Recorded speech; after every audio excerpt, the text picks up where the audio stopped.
I'm Buck. I'm a citizen of the Cherokee Nation. I'm a pastor in the United Methodist Church, serving in Portland at Great Spirit United Methodist Church. I'm also the director for the Circle of Indigenous Ministries in the Greater Northwest.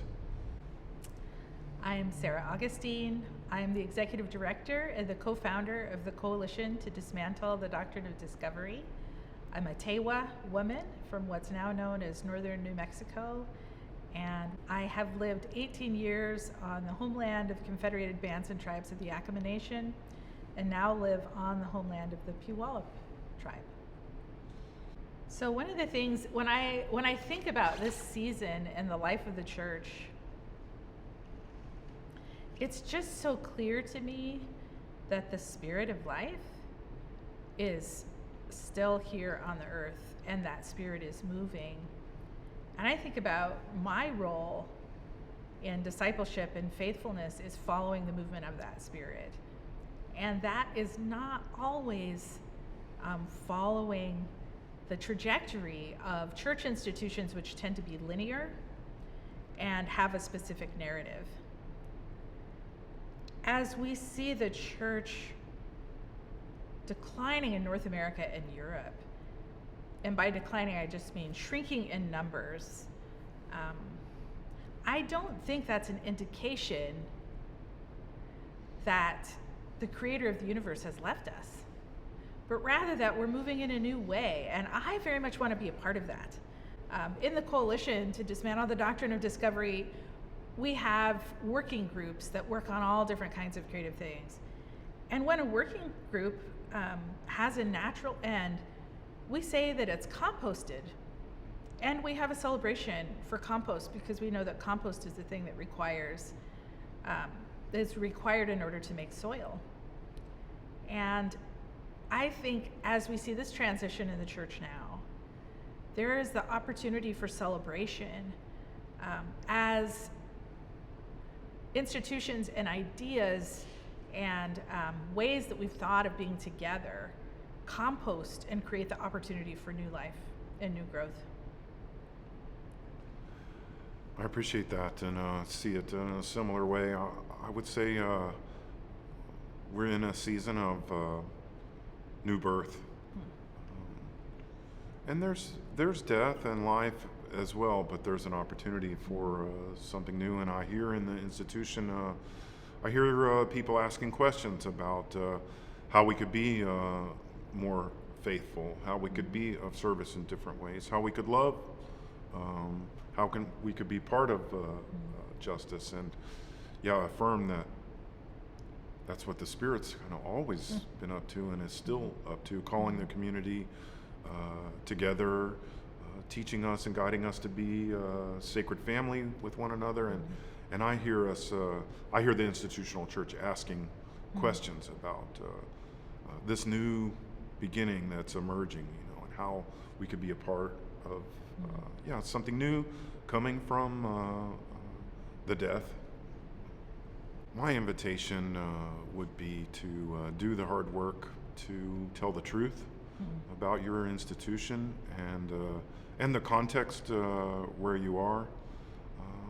I would say it's an invitation to take advantage of the privilege that you have in your community, in your assets, in your resources. Anywhere that you have privilege means that you have an opportunity to make decisions about how those assets are used, about how your energy is going to be used in the future, about what values you're going to prioritize and try to live into.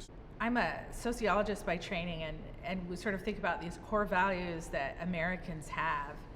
And it turns out that Americans would rather talk about sex, which is the completely taboo subject, than talk about money. Money is the very hardest thing to talk about. When we're talking about land, that is a central conversation that is a financial one, because land is access to assets. And most wealth is accumulated over generations of time.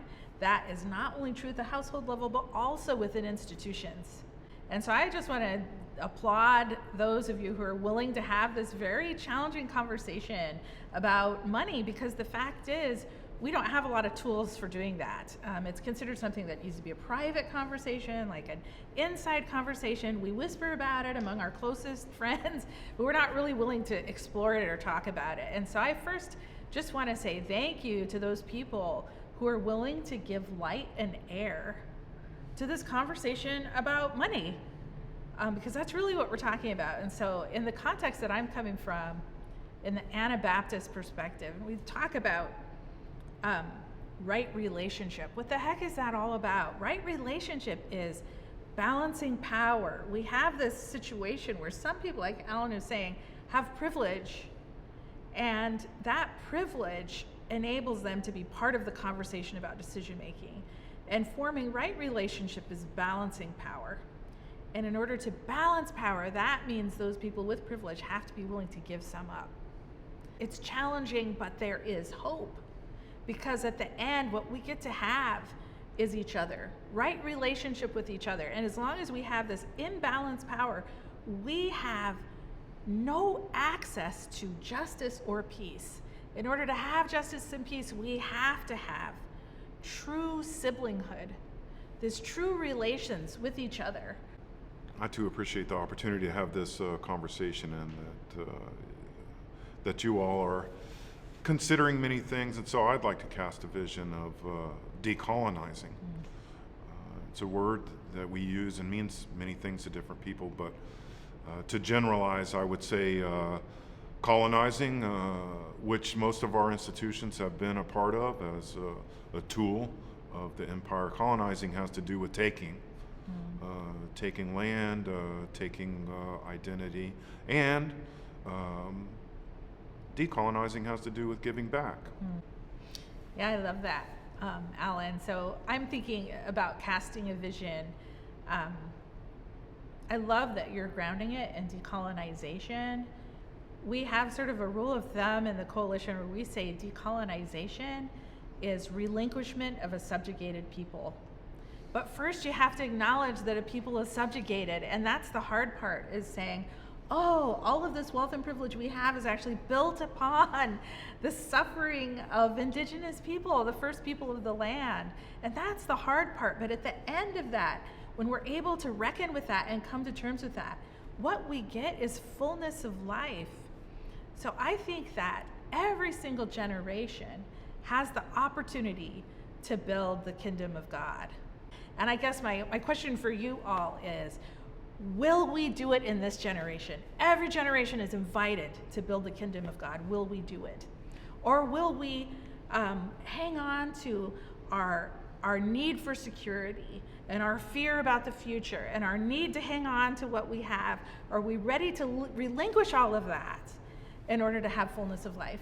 That is true relationships, siblinghood with each other. It's impossible for anyone to have fullness of life as long as any of us are subjugated. As long as some of us, indigenous people like you and me, are subjugated people, there is no possibility for the church or otherwise to have access to fullness of life. This is an invitation. Please cross the line and join us in solidarity, seeking wholeness for all people, including indigenous people. These efforts give me a lot of hope for the church, those that I've been privileged to be a part of, like Barbie's Village, or the land back in Wallowa, or the stronghold, the creation of the stronghold. There are new things emerging and happening that make me proud to be a part of, and want to invite everyone to be a part of doing what you can. And if we can be of service in some way, let us know. Yeah, I appreciate that. I love that, Alan, really saying, how can we be of service? We are really calling on people of faith, ecumenically, but also across tradition, to join us in the process, in this great, awesome process of decolonization.